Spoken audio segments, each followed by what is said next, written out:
दोस्तों, आज से लगभग 50 साल पहले अगर मैं आपसे ये सवाल पूछता कि चांद पर पानी है या नहीं, तो आपका जवाब सीधा होता कि भाई चांद पर पानी है ही नहीं। शायद आज से 20 साल पहले भी यही जवाब होता। पर आज के समय में अगर मैं आपसे ये पूछूं कि चांद पर पानी है या नहीं, तो अगर आपका वही जवाब होता तो शायद आपको कोई गलतफहमी है, या हो सकता है कि आपका जवाब सही हो।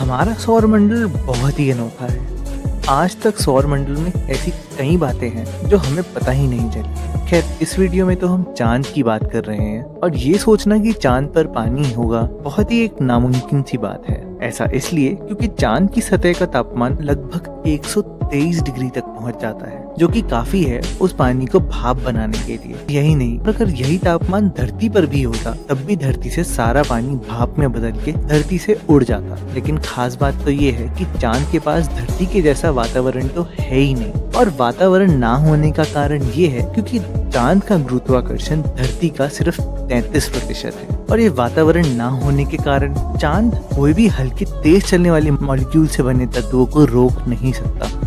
चांद की एस्केप वेलोसिटी लगभग 2.4 किलोमीटर पर सेकेंड है, और अगर कोई भी तत्व इससे तेज चल रहा हो तो वो चांद को आराम से छोड़कर जा सकता है। अब दोस्तों, 2.4 किलोमीटर पर सेकेंड सुनने में तो बहुत ही तेज लगता है। ये स्पीड तो बहुत ही तेज होती है। तो आप ये कहेंगे कि पानी के मॉलिक्यूल्स इतनी तेज कैसे चल सकते हैं? तो दोस्तों, जैसे ही लिक्विड गैसेस में बदलते हैं, यानी पानी भाप में बदलता है, उसके मॉलिक्यूल्स अपने आप ही बहुत तेज चलने लग जाते हैं, जिस वजह से धीरे धीरे करके अगर चांद पर पानी होता तो उसके मॉलिक्यूल्स उसको छोड़ने लगते, यानी कि स्पेस में जाने लगते। इतना कुछ होने के बावजूद चांद के पास एक बहुत बड़ी कमी है। वो ये है कि चांद के पास धरती की तरह कोई मैग्नेटिक फील्ड्स नहीं है, जिसकी वजह से वो सोलर विंड के प्रकोप से बच नहीं सकता। स्पेस में सूरज बहुत सारे चार्ज पार्टिकल्स छोड़ता रहता है, जो कि बहुत ही तेज चलते हैं, और अगर प्लैनेट या कोई भी लूनर सरफेस पे मैग्नेटिक फील्ड्स ना हो तो उससे बच नहीं सकती। और यही चीज हमने आपको अपनी मंगल वाली वीडियो में बताई थी कि मंगल पे भी ऐसा ही हुआ था, जिस वजह से मंगल का एटमॉस्फेयर धरती से काफी कम है। इन सोलर चार्ज पार्टिकल्स में इतनी शक्ति होती है कि ये आराम से चांद की सरफेस से ऐसे मॉलिक्यूल्स को उड़ा सकती हैं। ये चीजें सुनने के बाद हम अगर ठंडे दिमाग से सोचे तो चांद में पानी होने की संभावना लगभग नामुमकिन ही है। और ये सब चीजें तब और भी पक्की हो गई जब नासा के चांद के मिशन से लाए गए पत्थर से ये पुष्टि हुई कि चांद के पत्थरों में कोई भी हाइड्रेटेड मिनरल्स नहीं है, यानी पानी होने की कोई संभावना नहीं। मगर दोस्तों, हम भारतीयों ने एक बहुत बड़ा निर्णय लिया। दोस्तों, इसरो ने चंद्रयान-1 का प्रोजेक्ट बनाया, जिसमें हमारे भारतीय साइंटिस्ट ने ये सोचा कि चांद के पोल्स पर, यानी कि नॉर्थ और साउथ पोल पर, जहां पर सूरज की रोशनी नहीं आती, वहां पर पानी होने की काफी संभावना है। चंद्रयान-1 इसलिए बनाया गया था क्योंकि भारतीय साइंटिस्ट चांद के लिए एक सैटेलाइट बनाना चाहते थे, चांद के वातावरण को पढ़ना चाहते थे, और तीसरा, चांद के पोल्स पे अपने चंद्रयान का एक पार्ट बहुत ही तेजी से गिराना चाहते थे। तो इसरो का ये निर्णय सुनते हुए चंद्रयान-1 में हमारी मदद कई और देशों के स्पेस प्रोग्राम ने भी करी है। चंद्रयान में इंडियन इंस्ट्रूमेंट्स के अलावा दूसरे देशों के इंस्ट्रूमेंट्स का भी इस्तेमाल किया गया था, जिसमें हमें काफी चीजें नासा ने दी थी। और सबसे खास मशीन जो नासा ने दी थी वो थी मून मिनरोलॉजी मैपर, जिससे हमें पानी होने का पता चला। जी हाँ दोस्तों, चंद्रयान ही वो मिशन था जिसने कि चांद पर पानी ढूंढ निकाला। मगर ऐसा इसरो कैसे कर पाई? उन्होंने 2.5 किलोमीटर पर सेकंड की स्पीड से चांद की सतह पर अपने स्पेस रॉकेट का एक भाग क्रैश किया, जिसकी वजह से चांद पर 25 मीटर लंबा एक गड्ढा बना जो कि 4 किलोमीटर गहरा था। अब आप बोले एक रॉकेट को क्रैश करने से हमें ये कैसे पता चला कि चांद पर पानी है? तो दोस्तों आपको ये बात समझनी पड़ेगी कि इस क्रैश की वजह से चांद पर लगभग 10,000 टन मटेरियल उड़ा, और इतना सामान उड़ने की वजह से चांद की गहरी सतह में दबा ये सारा सामान जब हवा में उड़ा तो सूरज की रोशनी से ये उड़ते हुए कण दिखने लगे, और यहाँ पर नासा का भेजा मून मिनरलॉजी मैपर काम आया, जिसने कि इन कणों में पानी होने की संभावनाएं पता लगाई। यानी कि इसने उन मटेरियल्स में एक एमिशन लाइन बनाई, जिन जिन कणों में पानी था इसने उनको आराम से ढूंढ लिया। इस एक्सपेरिमेंट में ये पता चला ये 10,000 टन जो चांद का उड़ा था इसमें लगभग 5.6% पानी था।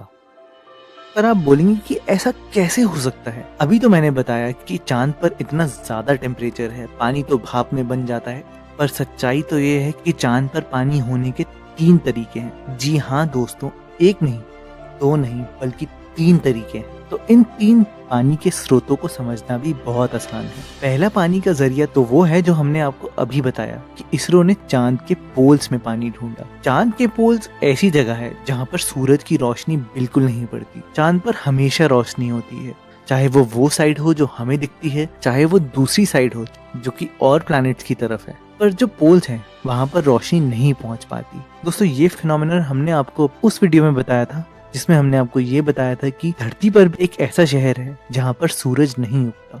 चांद पे बड़े बड़े क्रिएटर्स होने के कारण, यानी कि बड़े बड़े गड्ढे होने के कारण सूरज की रोशनी गड्ढों के अंदर तक नहीं पहुंच पाती, जिस वजह से वहाँ पानी जम जाता है। इन गड्ढों में इतनी ठंड होती है जितनी ठंड हमारे पूरे सौरमंडल में नहीं होती। यहाँ तक कि इन गड्ढों का तापमान प्लूटो से भी ज्यादा है। इनके अंदर तापमान लगभग -249 डिग्री तक पहुंच जाता है, जो कि बहुत ही ज्यादा है। और इसी जगह पर हमारे इसरो के वैज्ञानिकों ने अपना चंद्रयान का एक पार्ट क्रैश किया था। अब आप बोलेंगे कि इतने समय बाद चांद पर पानी कैसे हो सकता है? दोस्तों ऐसे हो सकता है कि जो कॉमेट्स और एस्टेरॉइड्स जिनमें पानी होगा वो जब इन गड्ढों में क्रैश करेंगे तो वहाँ पानी अपने आप ही जम जाएगा। खैर, एक दूसरा तरीका भी है चांद पर पानी होने का। नासा के अपोलो मिशन नंबर 15 और 17 में चांद के सैंपल्स में कुछ ग्लास बीड्स निकले थे, और ये बीड्स चांद पर तब बने थे जब मून पे वॉल्केनो एक्टिव थे। ये वॉल्केनो जब इरप्ट होते थे, यानी अपना जब लावा छोड़ते थे, तो ये सीधा स्पेस में चले जाता था, और स्पेस का वातावरण कम होने के कारण ये जम जाते थे और सीधा चांद की सतह पर वापस गिर जाते थे। 2007 में अपोलो के इन बीड्स को काटा गया और इनके अंदर भी पानी निकला। और खास बात यह है कि पानी इन बीड्स के सबसे अंदर वाले भाग में निकला, जिसका मतलब ये होता है कि ये पानी इन बीड्स में तब आया था जब वहाँ का वॉल्केनो इरप्ट हुआ होगा। और वॉल्केनो का इरप्शन हमेशा सतह के नीचे से होता है, जिसका मतलब ये है कि चांद की सतह के काफी नीचे पानी जरूर था। और ये बात बिल्कुल सच है दोस्तों, क्योंकि लाखों करोड़ों साल पहले चांद धरती का एक भाग ही था। हमारी धरती से टूट कर ही चांद बना है, और जैसे धरती में पानी है चांद पर भी पानी था।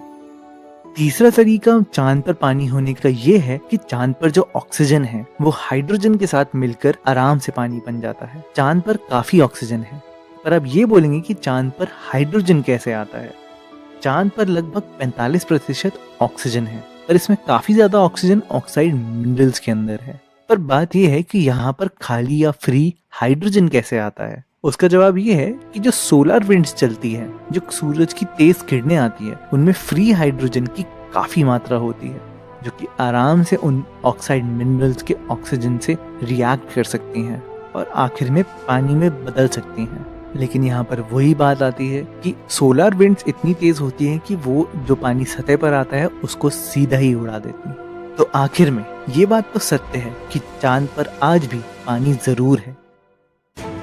पर दोस्तों, चांद पर पानी होने से हम इंसानों को क्या फायदा है? क्या मिलेगा हम इंसानों को चांद पर पानी होने से? तो दोस्तों, स्पेसएक्स, गूगल और अन्य कंपनियां चांद पर पानी ढूंढने के लिए अपने अपने मिशन की तैयारियां कर चुकी हैं। यही नहीं, कई कंपटीशन भी चल रहे हैं चांद पर पानी ढूंढने के लिए। तो दोस्तों, ये जानने के लिए कि चांद पर पानी होने के क्या फायदे हैं, तो जरूर देखिए हमारी अगली वीडियो। और दोस्तों, अगर आपको ये वीडियो पसंद आई है तो इसको लाइक करना ना भूलें, हमारे चैनल को सब्सक्राइब करना बिल्कुल ना भूलें, क्योंकि हर हफ्ते हम आपके लिए ऐसे ही रहस्यमय वीडियोस लाते रहते हैं।